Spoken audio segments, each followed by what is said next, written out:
Shalom. Assalamualaikum warahmatullahi wabarakatuh. Salam sejahtera bagi kita sekalian. Pada kesempatan kali ini, saya akan membahas tentang materi yang berjudul Dinamika Peran Indonesia dalam Perdamaian Dunia. Namun, sebelum itu saya akan memperkenalkan diri. Perkenalkan, nama saya Adelweis Thomas, kelas 11 IPS proyeksi 2 tahun. Baiklah, kita langsung masuk saja dalam materinya.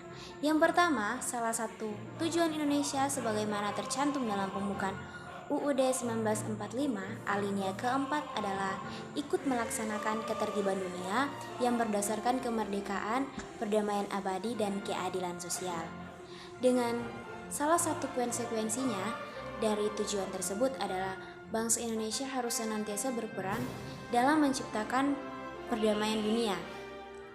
Alinea keempat tersebut juga mengidentifikasikan bahwa politik luar negeri kita memiliki corak tertentu. Hal itu disebabkan karena pada awal kemerdekaan Indonesia dihadapkan pada suatu situasi dunia yang dikuasai oleh dua negara adidaya. Pemerintah Indonesia pada waktu itu berpendapat bahwa pendirian negara kita tidak harus terjebak dalam kepentingan kedua negara adidaya tersebut. Negara kita harus menjadi subjek yang berhak menentukan sikap sendiri dan memperjuangkan tujuan sendiri.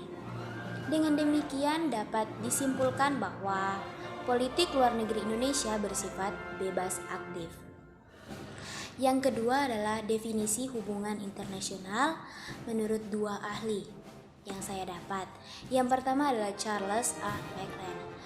Menerapkan hubungan internasional adalah pembelajaran tentang keadaan-keadaan yang sesuai dengan interaksi yang timbul.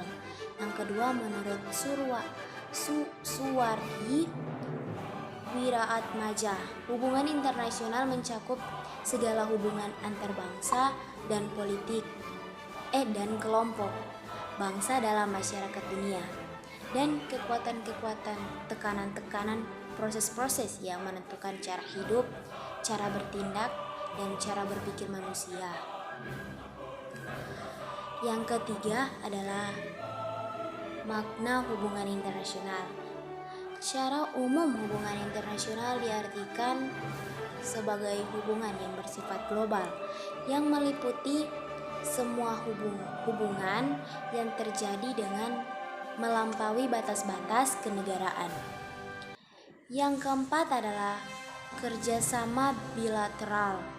Bilateral adalah hubungan antar dua negara yang tujuannya saling menguntungkan kedua belah pihak.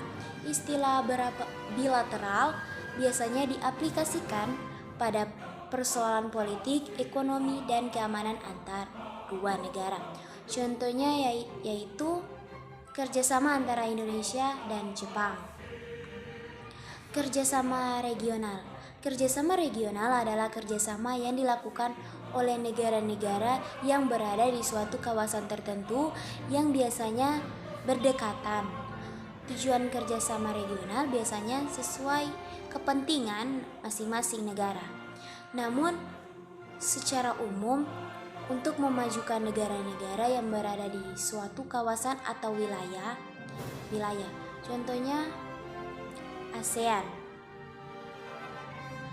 Asia Pacific Economic Cooperation, European Union atau Uni Eropa, baru kerjasama multilateral. Kerjasama multilateral adalah kerjasama yang diselenggarakan oleh bangsa-bangsa di dunia tanpa memandang wilayah atau perkembangan ekonomi suatu negara. Contohnya PBB, kemudian WTO, kemudian IMF, terus World Bank atau Bank Dunia. Sekian pembahasan saya dalam materi ini. Mohon maaf jika terdapat kesalahan atau kekeliruan dalam pengucapan saya. Atas atas perhatiannya. Terima kasih. Shalom. Assalamualaikum warahmatullahi